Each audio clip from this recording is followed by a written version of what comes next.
नमस्कार, न्यूज़ 18 के digital platform पर आपका बहुत स्वागत है। मैं हूं आपके साथ अंशिका पाठक। अलास्का में हाल ही में बहुत बड़ी मुलाकात हुई है। इस मुलाकात के बाद कई सारी बातें जो है अब धीरे धीरे सामने आ रही हैं। अब मुलाकात किसकी हुई, किस बात को लेकर हुई, क्या बातें हुई हैं, ये सब कुछ हम आपको इस वीडियो में बताएंगे। अलास्का के एंकोरेज में 15 अगस्त 2025 को अमेरिकी राष्ट्रपति डोनाल्ड ट्रंप और रूसी राष्ट्रपति व्लादिमीर पुतिन के बीच लगभग 3 घंटे की बैठक हुई, जिसका उद्देश्य यूक्रेन युद्ध को खत्म करना था। दोनों नेताओं ने क्षेत्रीय समझौते, युद्धबंदी, हस्तांतरण और यूक्रेन के लिए अमेरिकी सुरक्षा गारंटी पर चर्चा की है, लेकिन कोई ठोस समझौता नहीं हुआ।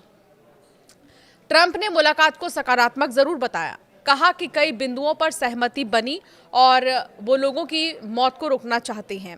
उन्होंने ज़ेलेंस्की से शीघ्र समझौता करने और यूरोपीय देशों से सक्रियता की अपील की है। ये भी बताया कि ज़ेलेंस्की पुतिन की बैठक की योजना बन रही है। पुतिन ने वार्ता को उपयोगी बताया और दावा किया कि 2022 में ट्रंप के राष्ट्रपति होने पर युद्ध नहीं होता और यूक्रेन यूरोप से प्रगति में बाधा न डालने को कहा गया। क्रेमलिन ने मुलाकात को बेहद सकारात्मक करार दिया है, जबकि पूर्व नाटो राजदूत डगलस ल्यूट ने कहा है कि ट्रंप को कुछ हासिल नहीं हुआ।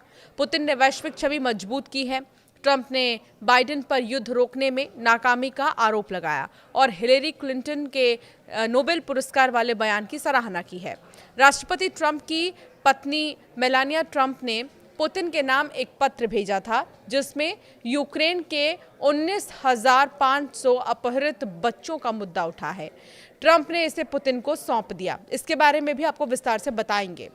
डोनाल्ड ट्रंप ने यूक्रेन के राष्ट्रपति व्लादिमीर ज़ेलेंस्की और नेटो नेताओं को बताया कि रूसी राष्ट्रपति व्लादिमीर पुतिन अस्थायी युद्ध विराम के बजाय यूक्रेन युद्ध को खत्म करने के लिए एक व्यापक शांति समझौते की प्राथमिकता देते हैं। यूक्रेन के राष्ट्रपति ज़ेलेंस्की ने अलास्का में डोनाल्ड ट्रंप और व्लादिमीर पुतिन की मुलाकात पर अपनी पहली प्रतिक्रिया दे दी है। उन्होंने कहा कि वो यूक्रेन, अमेरिका और रूस के बीच ट्रंप के प्रस्तावित त्रिपक्षीय बैठक का समर्थन करते हैं। ज़ेलेंस्की ने बताया कि वो सोमवार को वॉशिंगटन डीसी में ट्रंप से मिलेंगे ताकि युद्ध को खत्म करने और शांति स्थापित करने के सभी विवरणों पर चर्चा की जा सके।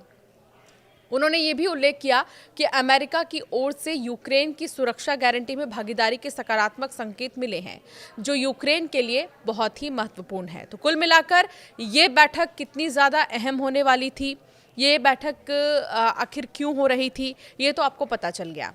लेकिन अब इंतज़ार है कि इस बैठक का कुछ तो मतलब निकले, यानी कि युद्ध को लेकर कुछ तो बात जो अमेरिकी राष्ट्रपति और पुतिन के बीच में हुई है उसका असर नज़र आए। इस इंतज़ार में हर कोई है।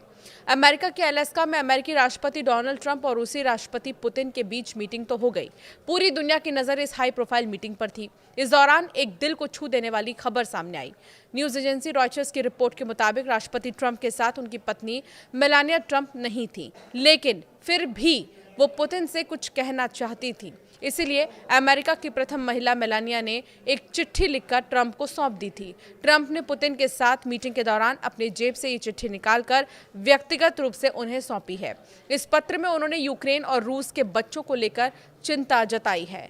व्हाइट हाउस के अधिकारियों के मुताबिक स्लोवेनियाई मूल की मेलानिया इस यात्रा में शामिल नहीं थी, लेकिन उन्होंने यूक्रेन और रूस के बच्चों की स्थिति को लेकर अपनी चिंता लिखित रूप में पुतिन तक पहुंचाई है।